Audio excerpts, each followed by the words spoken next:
Hello, how are you? I'm doing well, thank you. I'm Amanda. This is the Amanda Made It channel, where I discuss all of my fiber journeys, knitting, crocheting, spinning, weaving, a little bit of sewing, a little bit of dyeing. Um, and today, what we're going to discuss is my personal stash down challenge of 2023.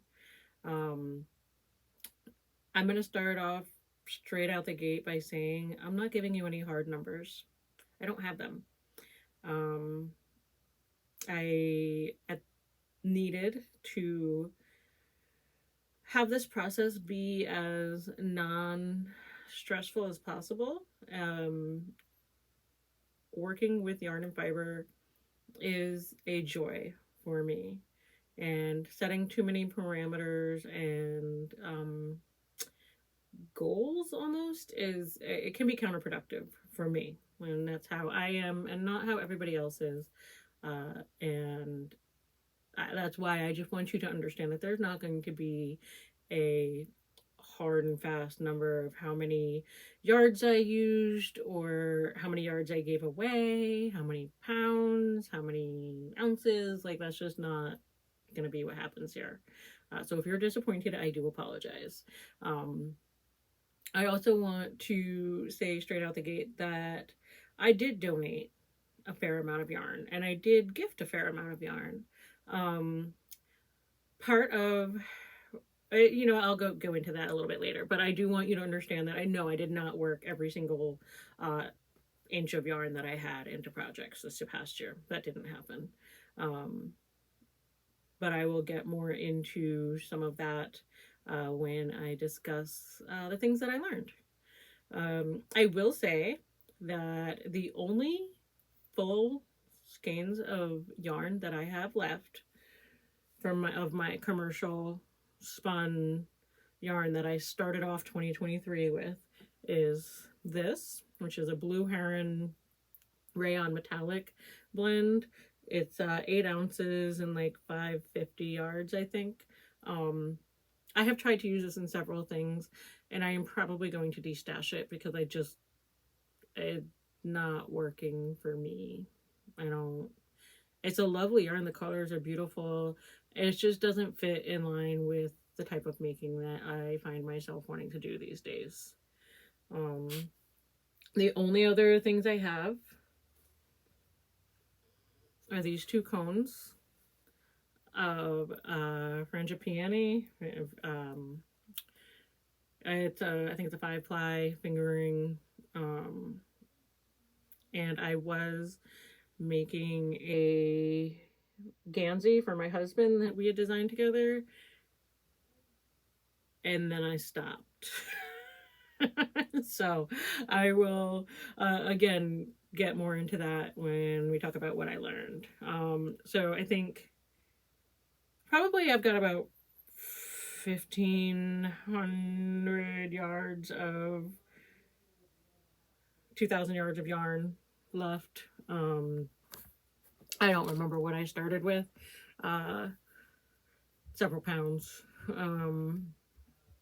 So I am not upset. Like, I do still have scraps. I still have partial skeins. But as I said at the top of the year, I am not concerned with my homespun or my handspun or my scraps this year. And that's kind of that. So I was really concerned with using up any of the commercial spun yarns that I had in stash, and I did. And I gifted several and donated several.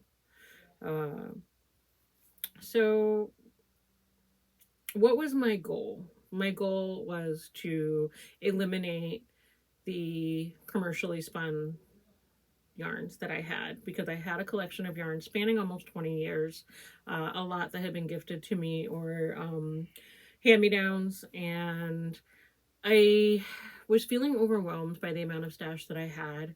And as a hand spinner now, I keep adding to my stash. And the things that I want to add to my stash are different than what they used to be.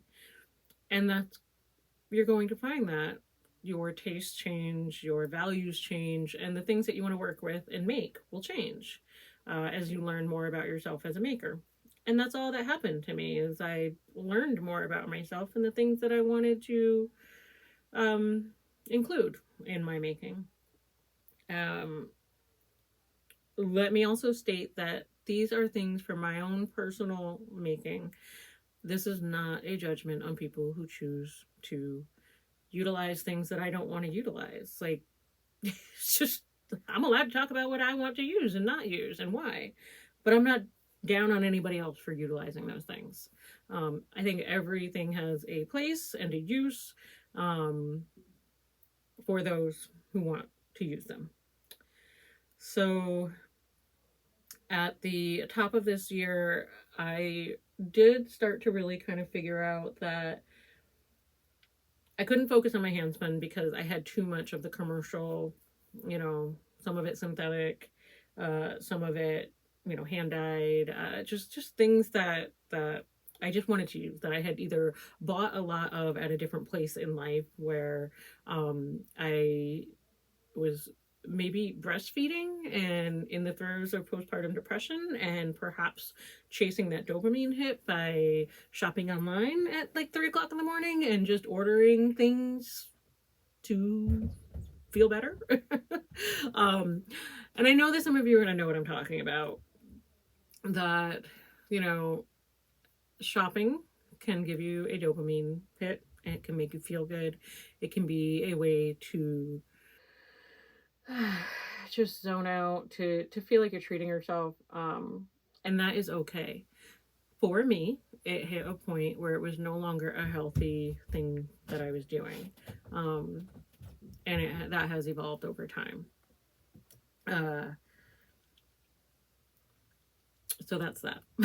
If you have been around for a while, then you will have heard me talk about this, that mental health. I have dealt with my own mental health issues over the past few years, including postpartum depression and full on like regular ass depression. I don't know what we consider that, right? Clinical depression, but not, but yeah, I'm on sertraline. Okay, I take medication. Um, but you know, first, in realizing that that's what I was doing, I also was able to realize that a lot of the yarns I bought really didn't speak to me. They weren't the colors I wanted, they weren't the materials that I wanted them to be made out of. And I was constantly trying to fit yarn to a project and having to put things together that I didn't like. And I didn't feel like I could buy more to supplement, because then that was just like, but I need to use what I have.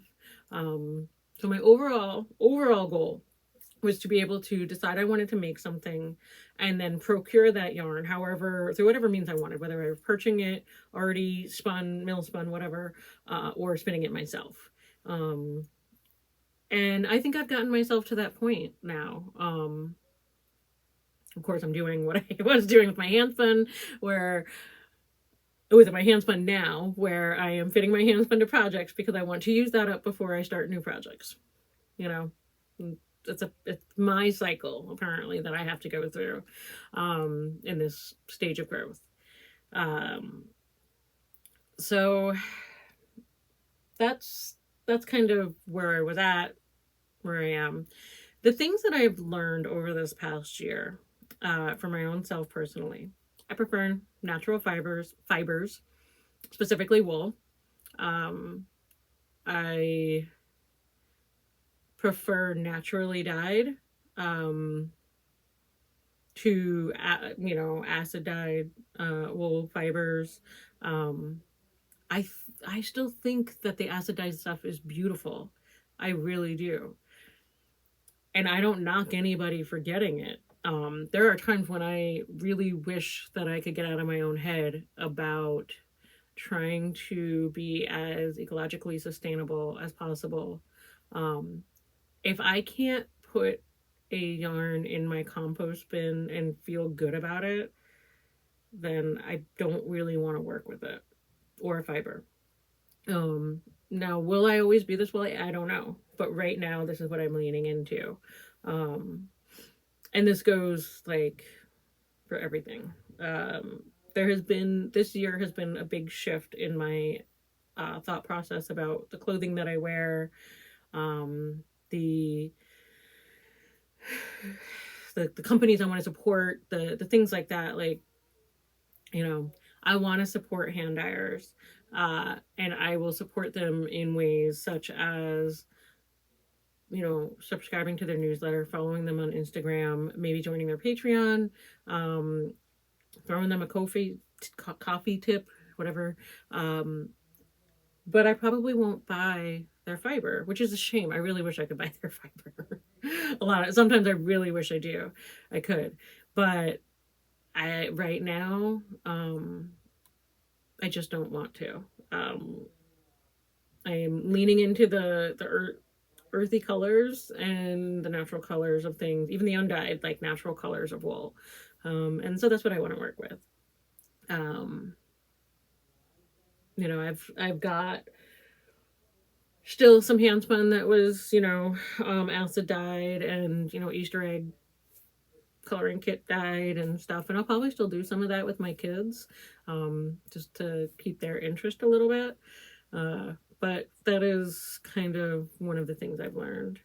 I'd prefer to be as not man-made as possible. Take that as you will. Getting the natural dyes does require man-made human manipulation, right? Like, but for whatever reason, I feel better about using the natural dyes, or naturally dyed items. I also, like, I don't want to knit things or crochet things just to make them. I want to make items that I really truly feel I need in my closet. I don't, that's hard as a maker, to only make the things that you need, right? Because part of the making is a creative outlet of just making. And making for others can be included in that. But this is something I'm still struggling with, is I don't really wear shawls, but I've got one on the needles because I didn't know what else to do with this yarn, right? Because I didn't plan for this yarn. And I'm not typically a spinner that plans for yarn. Like, I as of yet, that's not really my wheelhouse. But I'm hoping to get there. I am really, really strongly fighting against the consumption drive that I have as being, a 41-year-old white American woman, middle class. Like, we buy shit. That's what we do. Like, that's what we do, right? Spend money, buy shit, and then go through and get rid of it again, and then buy it all over again. Like, and really trying to break that cycle is difficult. And even as desirable as it is, I still have to, like, check myself quite a bit to figure out what I'm doing and why.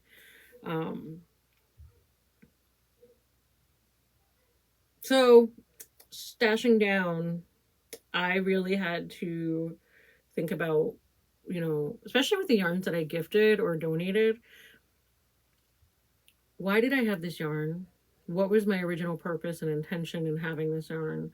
What am I going to do with it? Is there anything I want to do with it? No? Okay. Let it go. Like, I am in a financial position where I can do that. I have to now not purge and then re-up, because that's the cycle, right? So I am working very hard at not doing that. I purchased, as a spinner, I purchased my last acid dyed braids a couple of months ago, from Fossil Fibers. And Corey just, like, she and Sarah of Green Goat Ranch, like, they just tempt me. They tempt me. But they also offer undyed things. So I can purchase those from them. And I will. And I have. um so that's making these choices and thinking about why I want these to be my choices and my beliefs and how they all work together has been a big part of this past year of stashing down that I did not expect at all. Um, and I'm grateful for it. It has cemented for me certain parts of my own belief system that I think have always been there, but were very easily squashed because I didn't quite know where to start with them or how to start with them. There's this is the starting point. I don't know how this is going to bleed over into other areas of my life and what's going to allow me to do them this way. So they'll just be part of the journey from here on out. Some other changes that this has brought about. I will be in the new year. I will be laying out some new things that are happening, new directions for this channel and my business, and just things that I'm going to be doing. And I also think that stashing down has allowed me the space mentally to see how to achieve certain things, right? Like when you realize that you're doing the thing that you set out to do through whatever means that you are okay with doing, that allows your brain to work through these other things that you want to do and how you might do them. And so I'm excited for that. I am excited for that. I have some really cool things happening, and I will be discussing them in the next video, which will most likely be out in the first week of January. So if you're interested in hearing about that, please like, subscribe, notification, all those things that you do to find out. I don't know if they work, but I get some notifications. I don't get others when channels that I've followed post.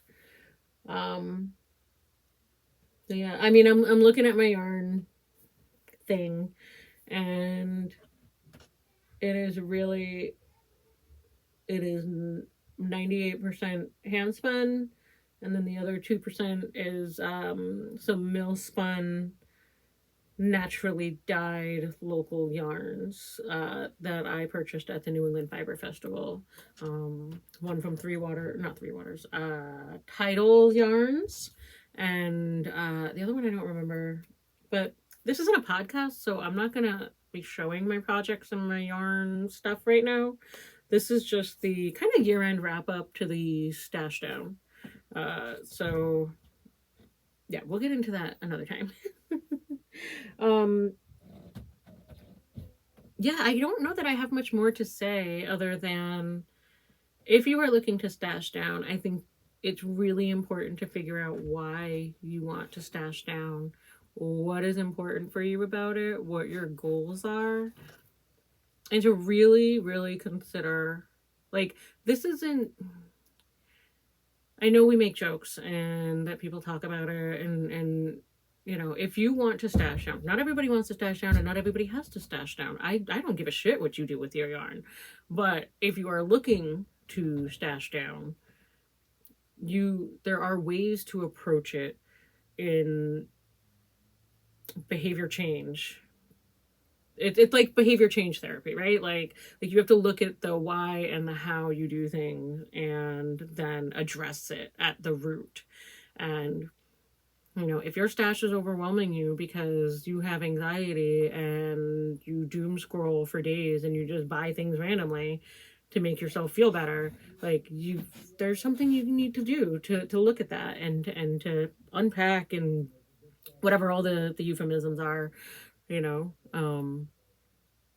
it's hard. Like, in all joking and kidding aside, to stash down and take a really organized, thoughtful approach to your consumption of things is hard. It's hard work, mentally, internally.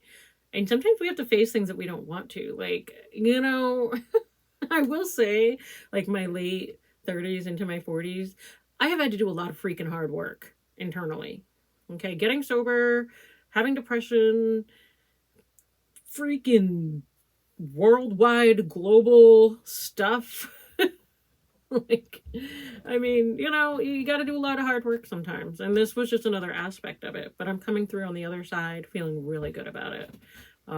So if you have any plans for stashing down in 2024, I would love to hear about it. If you have any questions about what I did, you're welcome to ask me in the comments. You can also ask me on Instagram at Coastal Wool Washing. And we can continue the conversation. What do I plan on dashing down for 2024? Yes. I want to work through the handspun that I have already created while also prepping and working on fleeces that I have processed and want to make into something. So that will be part of my 2024 journey, is really leaning into the what do you call it? I'm completely losing my words. I don't know. I'm leaning into to making things intentionally. Is that the word? I don't know. That works. I just like if that's such a buzzword, but it's true. Like I want to be intentional in my making. I want to be intentional in what I'm doing, and this is a way that I found to do that. So if you have watched this far, if you have found any good information, any inspiration, I would love to hear from you. Please hit that thumbs up if you would like. If you are interested in seeing what's going on in the next year, you are welcome to give me a follow here on YouTube. Or subscribe on YouTube, and you can give me a follow over on Instagram at Coastal Wool Washing, because I do post a lot over there. And I look forward to talking to you guys again very soon in the new year. Take care of yourselves and take care of each other. And I'll see you in the next one. Bye.